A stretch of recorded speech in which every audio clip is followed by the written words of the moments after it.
Hello everyone, welcome to advance study.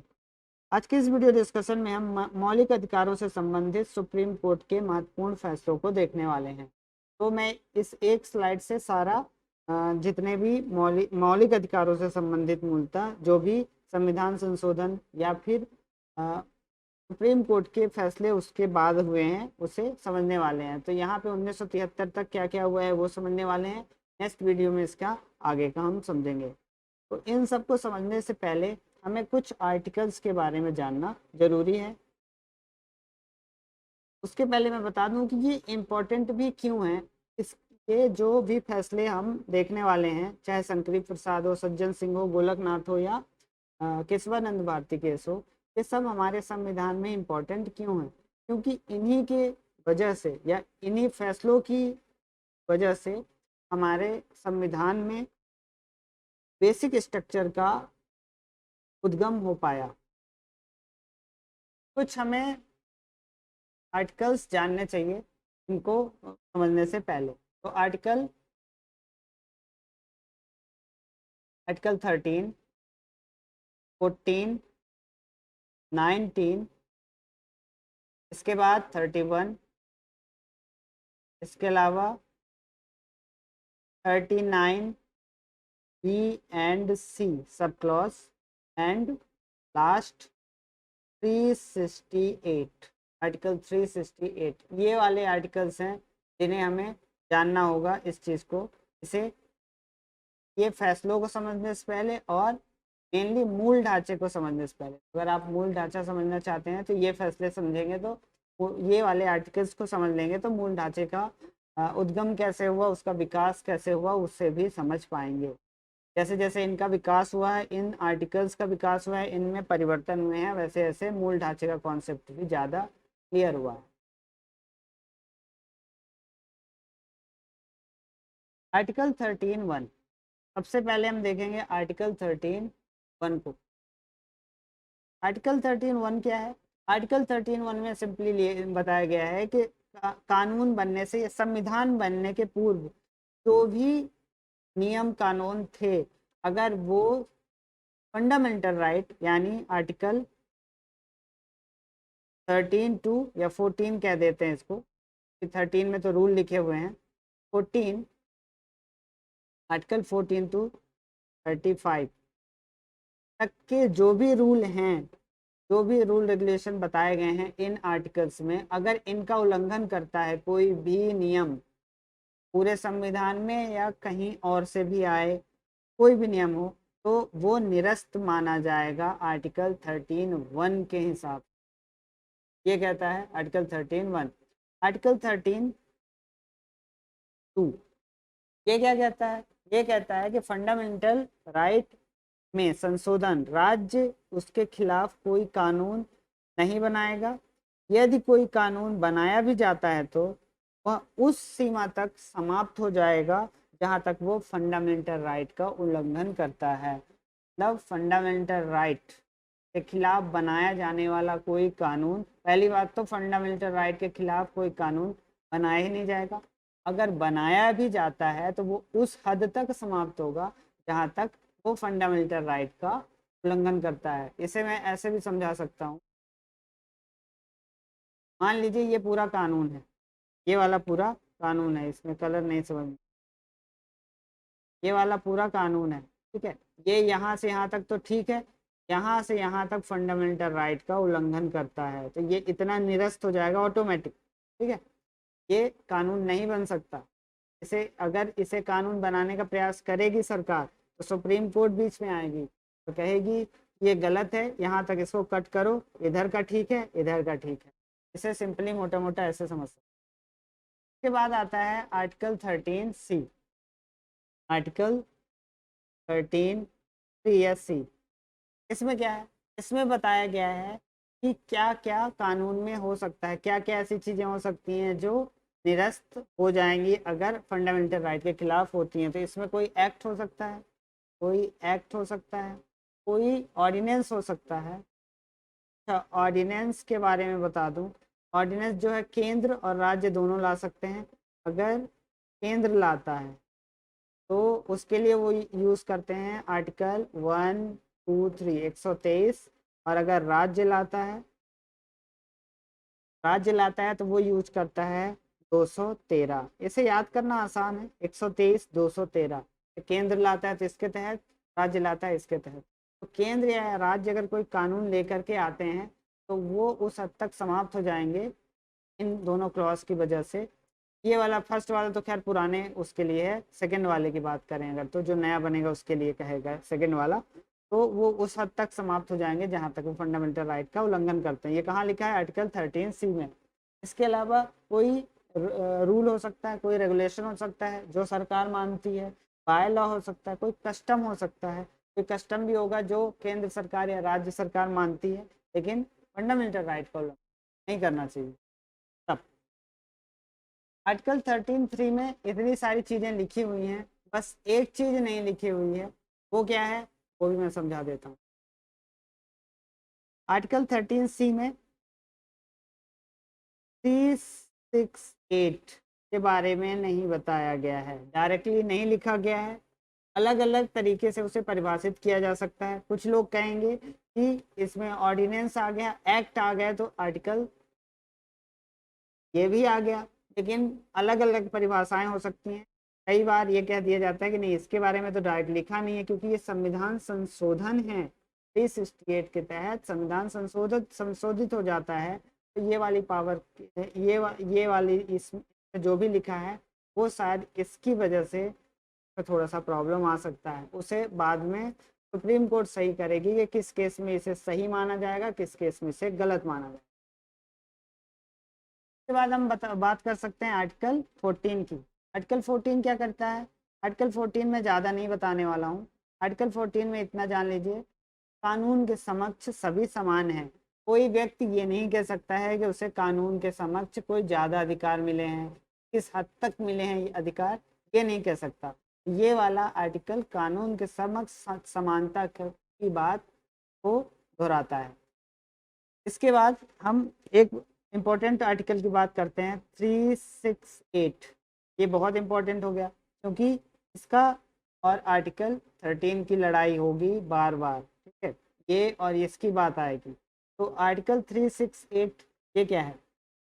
Article 368 संविधान संशोधन को कहते हैं। इसके तहत संविधान संशोधन होता है, ठीक है। अब इसमें क्या है? राज्य राज्यसभा में अलग और लोकसभा में अलग क्या करना होता है? राज्यसभा में अलग से इसे पास करवाना होता है और लोकसभा में अलग से पास करवाना होता है, तब जाकर के एक संविधान संशोधन पूरा होता है। तो ये काफ़ी जटिल प्रक्रिया है। इसलिए जब भी ये वाला ये क्या बोलते हैं, आर्टिकल 368 की बात आएगी, हमारी जुडिशरी बहुत जल्दी इंटरप्रिएट नहीं करती। वो सिर्फ ये देखते हैं कि जो भी रूल बनाया गया है नया, वो क्या फंडामेंटल राइट का प्रॉपर उल्लंघन तो नहीं कर रहा है, और अगर उनकी प्रक्रिया सही है, मतलब संविधान में जो लिखा हुआ है उस अनुसार बनाया गया है, ठीक है, वो संविधान संशोधन सही कहलाता है। तो इसमें ज़्यादा दिमाग लगाती नहीं है इस वजह से। अभी यहाँ पे कितना राज्यसभा में क्या होना चाहिए? राज्यसभा में मान लो कितने हैं, 245 सीट है ना। 245 में कितनी आनी चाहिए? 167, मतलब 2/3 का बहुमत होना चाहिए, तब जा करके ये पास होता है। और राज्य लोकसभा की बात करें तो लोकसभा में 545 है, 545 है। इसमें कम से कम कितनी होनी चाहिए? 331 पक्ष में होंगे अगर वाले संविधान संशोधन के, तब जा करके ये पास होगा। और दोनों में होना चाहिए, ऐसा नहीं कि कोई एक में हो गया, नहीं। और एक चीज़ और है, एक होता है जॉइंट सिटिंग। अगर जॉइंट सिटिंग हो गई तो लोकसभा का मत भारी ज़्यादा रहता है, लोकसभा में सीटें ज़्यादा हैं, तो सरकार आराम से पास करवा लेगी, ठीक है, क्योंकि सरकार के पक्ष में अगर ज़्यादा होंगे सांसद तभी तो लोकसभा में वो या देश की सरकार चला पाएगी। आराम से वो पास करवा लेती है। तो नो ज्वाइंट सिटिंग नहीं हो सकती।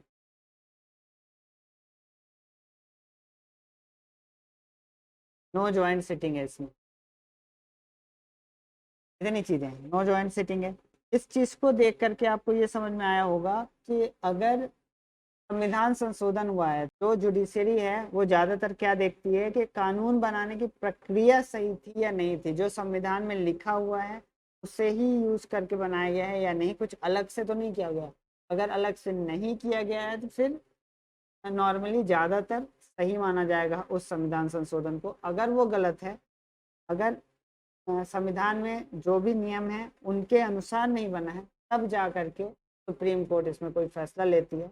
लेकिन इसमें भी कुछ अपवाद हैं, कई बार सुप्रीम कोर्ट फैसला लेती भी है। अब हम बात कर सकते हैं शंकरी प्रसाद केस की। कुछ जो दो आर्टिकल बच गए हैं, आर्टिकल 31 एंड 39 बी एंड सी, उसको हम साथ में कर लेंगे कुछ, क्योंकि अभी इसकी जरूरत पड़ेगी नहीं। शंकरी प्रसाद जी का जो केस है वो कैसे सामने आया, इन्होंने प्रथम संविधान संशोधन को अवैध माना, या इनके वकील ने माना होगा, और इसके खिलाफ पिटीशन डाली सुप्रीम कोर्ट में। तो इसकी वजह क्या थी? इसकी वजह थी नेहरू जी के कुछ, या ये हम समझ सकते हैं कि वेलफेयर में कुछ इम्पोर्टेंट फैसले नेहरू जी के क्या थे। नेहरू जी चाहते थे कि जो हमारा पिछड़ा वर्ग है, जो कमजोर वर्ग है, उसे कुछ संपत्ति दी जाए। अब संपत्ति कैसे दी जाए? ज्यादातर राजाओं के पास थी या तो जमींदारों के पास थी। और आर्टिकल 19 की बात आनी थी ना, आर्टिकल 19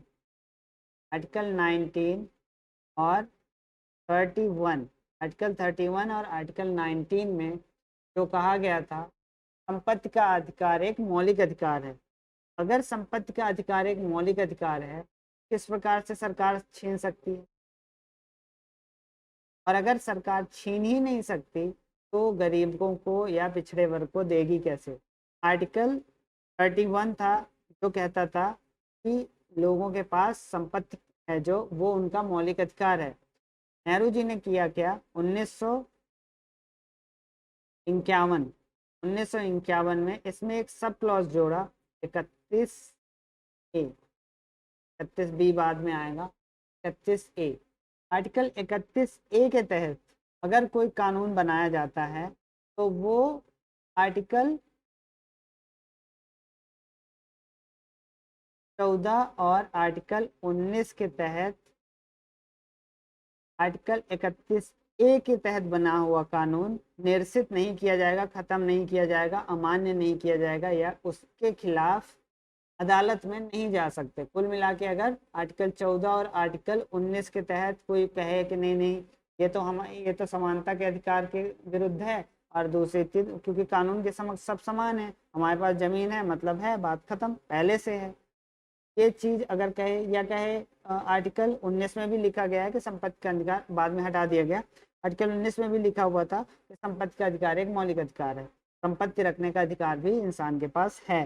तो संपत्ति का अधिकार तो है, ठीक है, लेकिन बाद में उसे कानूनी अधिकार बता दिया गया अनुच्छेद 300 के तहत, 301 के तहत बाद में इसको बना दिया गया। लेकिन पहले ये मौलिक अधिकार हुआ करता था। अब इनके पास प्रॉब्लम, इनके सामने समस्या ये थी कि अगर राज्य किसी से जमीन ले ही नहीं सकता क्योंकि मौलिक अधिकार बीच में आ रहे हैं, तो गरीबों को या पिछड़े वर्ग को देगा कैसे? इन्होंने इस वजह से प्रथम संविधान संशोधन किया। इसके खिलाफ शंकरी प्रसाद जी सुप्रीम कोर्ट में पिटीशन दायर करते हैं। लेकिन सुप्रीम कोर्ट क्या कहता है? सुप्रीम कोर्ट कहता है कि parliament can amended any part including fundamental right under section article 368 के तहत। सुप्रीम कोर्ट को भी लग रहा था कि ये जरूरी है, इम्पोर्टेंट है, क्योंकि अगर कुछ जमीन तो लेनी पड़ेगी, कुछ संपत्ति तो लेनी पड़ेगी, तभी दूसरे लोगों को दे सकती है सरकार। सज्जन सिंह का मामला आता है 1965 में, सेम चीज ये भी होती है कि ये राजस्थान के थे और इनकी कुछ जमीन वमीन ले ली गई थी, कुछ संपत्ति इनसे ले ली गई थी, इन्होंने भी पिटीशन डाला था, सेम केस है। हालांकि ये वैसे अभी लिखा है 1965, लेकिन 1957 से ये वाला मामला चल रहा था, लेकिन यहाँ तक आकर के इसका बाद में इसका फैसला होता है 1965 में, और इसमें भी सेम बात कहता है हमारा सुप्रीम कोर्ट। गोलकनाथ केस के बारे में मैं आपको बताऊं, पंजाब में एक कानून लाया गया था उस समय, ये भी सेम भूमि अधिग्रहण से संबंधित था। तो इसमें क्या, ये हट पंजाब का भूमि हटबंदी कानून कहलाता था। तो इस कानून के अनुसार कुछ जमीन वमीन लेने का वही वाला वो था, फंडा था। अब क्या होता है कि इस फैसले के खिलाफ जब गोलकनाथ और उनके कुछ साथी, ये गोलकनाथ का परिवार काफ़ी बड़ा सा था, उनके कुछ भाई वही मिलकर के सुप्रीम कोर्ट में पिटीशन डालते हैं, तो 11 जजों की पीठ बैठती है। पीठ मतलब जिसमें संवैधानिक पीठ जो होती है उसमें जो 5 से अधिक जज होते हैं, 5 या 5 से अधिक जज होते हैं, तो संवैधानिक पीठ कहलाती है। और हमेशा ये ऑड में रहेगा, आपको ध्यान ये रखना है कि हमेशा ऑड में रहेगा, क्योंकि इवन रहेगा तो कई बार 2-2 की जैसे बराबरी हो गई तो ऐसा ना हो 2-3 आए, या तो खिलाफ आए या तो साथ आए, जो भी आए, लेकिन 2-3 इस तरह से आया या 4-3 इस तरह से आए, इस वजह से इस तरह रहेगा। गोलकनाथ क्या कह रहे थे, गोलकनाथ का तर्क था कि जमीन का अधिग्रहण संविधान द्वारा कानून के समक्ष समानता और कानून के समक्ष संरक्षण के खिलाफ है। हालांकि इसके पहले जो 2 फैसले आए, ये वाले जो 2 फैसले आए, इसमें तो पहले ही सुप्रीम कोर्ट कह चुका है, लेकिन जरूरी नहीं है कि जो सुप्रीम कोर्ट ने कहा है वो एब्सोल्यूट है, ऐसा नहीं है। बदला जा सकता है, सिचुएशन पे डिपेंड करता है और जज पे डिपेंड करता है कि वो आगे क्या फैसला देंगे, और वहाँ उस समय की सरकार पे डिपेंड करता है। अगर सरकार ज़्यादा स्ट्रांग है तो जजमेंट सरकार के साथ पक्ष में ही आता है ज़्यादातर, और अगर सरकार कमज़ोर है, अब देखिए उस समय की जो सरकार थी नेहरू जी की सरकार थी, और नेहरू जी की सरकार बहुत ज़्यादा स्ट्रांग थी।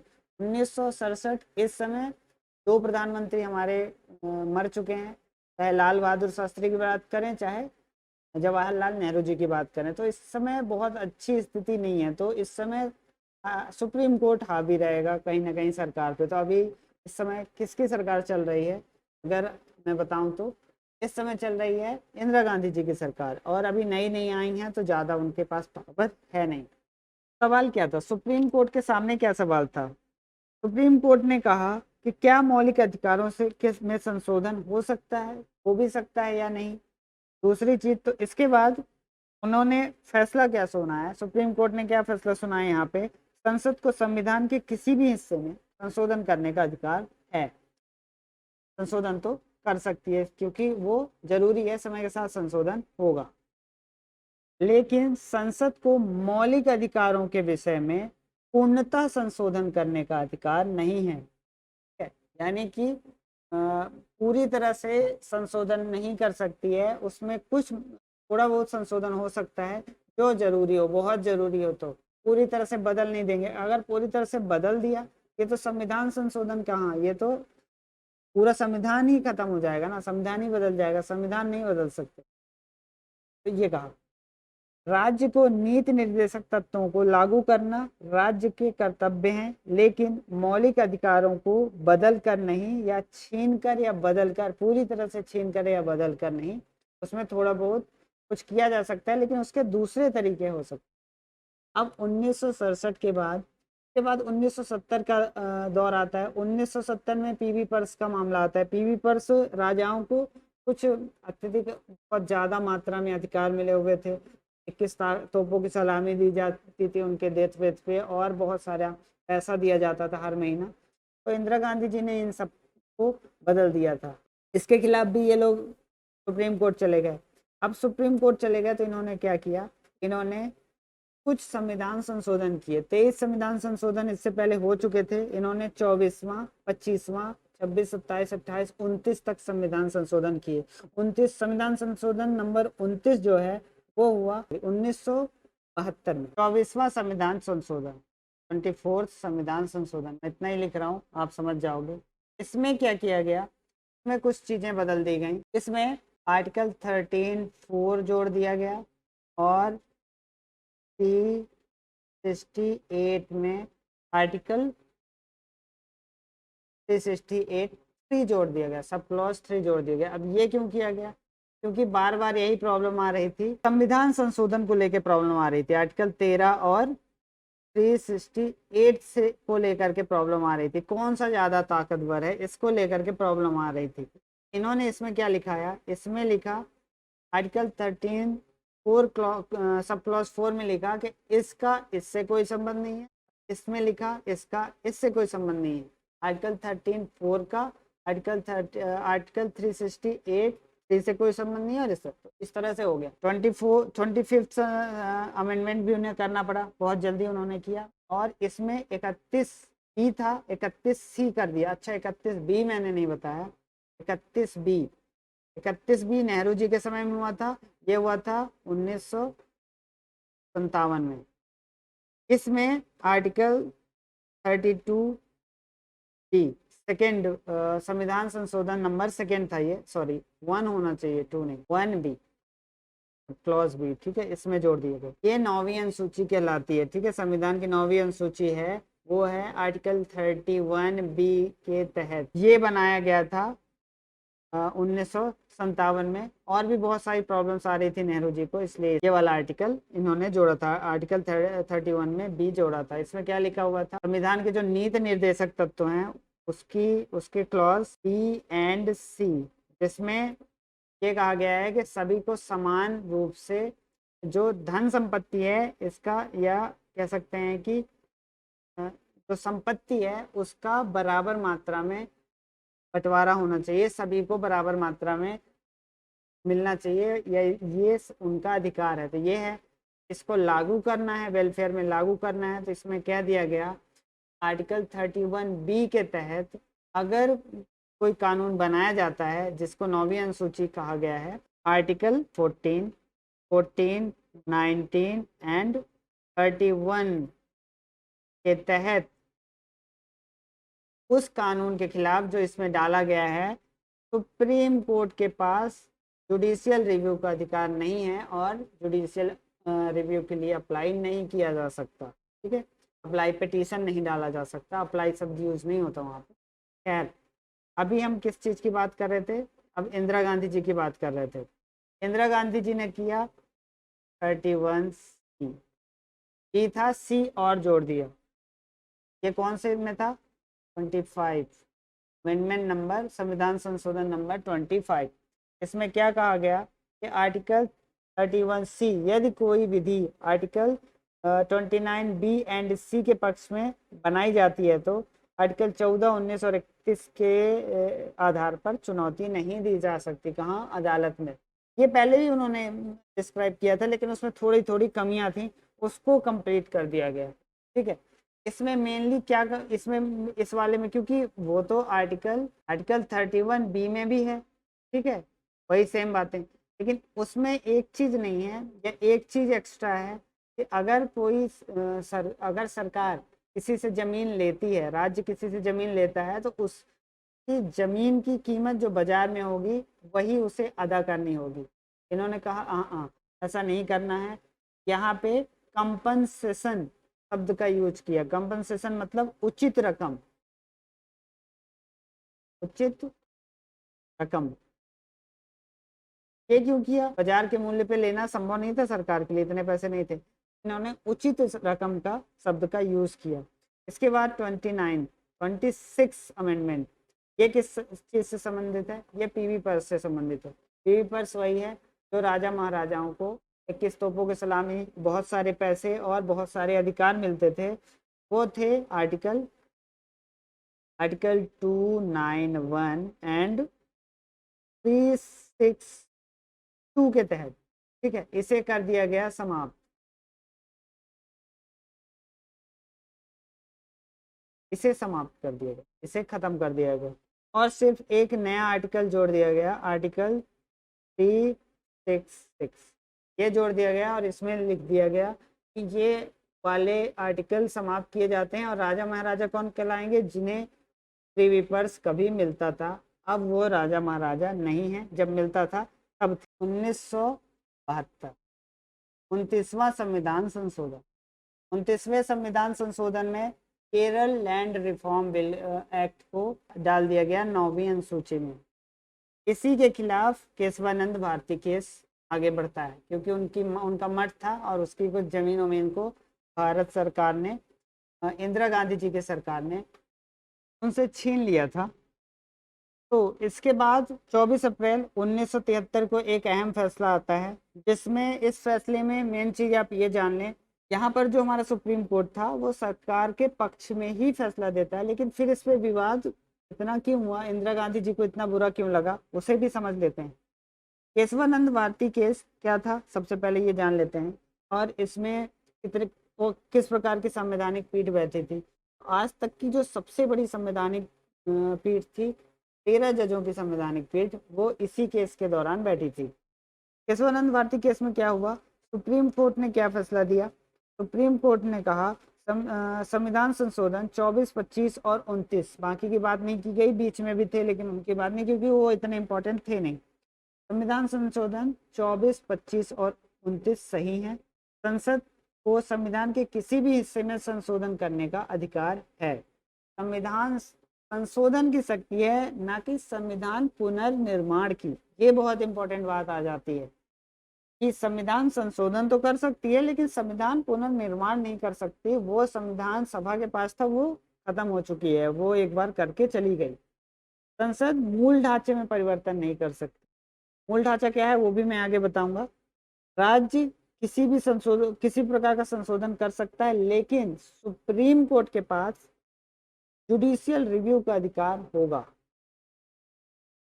उस समय एक चीज और है, उस समय जो हमारे CJI थे, मतलब चीफ जस्टिस थे, वो AN रे थे, जो कि 1973 से 1977 तक रहते हैं। अब इसके अलावा एक चीज और कहा गया था कि न्यायपालिका और संसद के बीच टकराव को दूर रखने के लिए बेसिक स्ट्रक्चर का कॉन्सेप्ट सबसे पहले इसी केस के दौरान सामने आया। एक सवाल हो सकता है कि गोलकनाथ केस को या गोलकनाथ के फैसले को पलट दिया गया, ऐसा क्यों कहा जाता है? ऐसा इसलिए कहा जाता है क्योंकि गोलकनाथ केस में या फैसले में सुप्रीम कोर्ट ने सीधा सीधा ऑर्डर दिया था। 11 जजों की 11 जज थे उसमें, उस वाले केस में। संवैधानिक सभा जो थी वो 11 जज, सॉरी, पीठ जो थी 11 जजों की थी, इसमें थी 13 जजों की, ये ध्यान रखना है। इन्होंने क्या कहा था कि फंडामेंटल राइट में बदलाव किया ही नहीं जा सकता, ठीक है, लेकिन इसमें क्या कहा गया कि बदलाव किया जा सकता है, लेकिन जुडिशियल रिव्यू होगा, ठीक है। फंडामेंटल राइट में अगर कुछ छेड़खानी की जा सकती है तो जुडिशियल रिव्यू होगा, ये कह दिया गया। दूसरी चीज, थोड़ी सी चालाकी क्या की गई कि यहाँ पे बेसिक स्ट्रक्चर का फॉर्म सामने लाया गया, क्योंकि बार बार ये होता रहेगा और फिर उसके बाद जो संसद है हमारी, वो बार बार कुछ ना कुछ परिवर्तन करती रहेगी कानूनों में। इस वजह से बेसिक स्ट्रक्चर का कॉन्सेप्ट लाया गया, जिससे ये वाली प्रॉब्लम्स थोड़ी सी दूर हो जाए। इसमें क्या क्या बेसिक स्ट्रक्चर में वैसे क्या क्या हो सकता है, संविधान की सर्वोच्चता होगी। उस समय जो उन्होंने कुछ चीज़ें कही थी, उसके बाद फिर बहुत सारी चीज़ें जोड़ी गई, बहुत सारी चीज़ें उस समय उन्होंने नहीं बताई, क्योंकि पूछा भी गया था कि बेसिक स्ट्रक्चर आखिर है क्या। तो उन्होंने ये, सुप्रीम कोर्ट ने कहा जुडिशियल रिव्यू एक बेसिक स्ट्रक्चर का पार्ट ही है। हालांकि ये इस वाले फैसले में नहीं कहा गया, वो बाद में कहा गया, बट अभी के लिए हम समझते हैं संविधान की सर्वोच्चता होगी, भारत की एकता और अखंडता पर ध्यान दिया जाएगा, सरकार का लोकतांत्रिक और गणराज्य तंत्रात्मक स्वरूप होगा, ठीक है। संविधान का चरित्र संघीय होगा, संविधान का धर्मनिरपेक्ष चरित्र होगा। इसके अलावा व्यक्तिगत स्वतंत्रता पर भी बल दिया जाएगा। तो और भी बहुत सारी बातें थी यार, वो याद करने की जरूरत नहीं है। इतनी चीजें अगर आप समझते हैं तो आराम से अच्छा एक उत्तर अपना बना सकते हैं। आज का भी डिस्कशन यहीं तक था।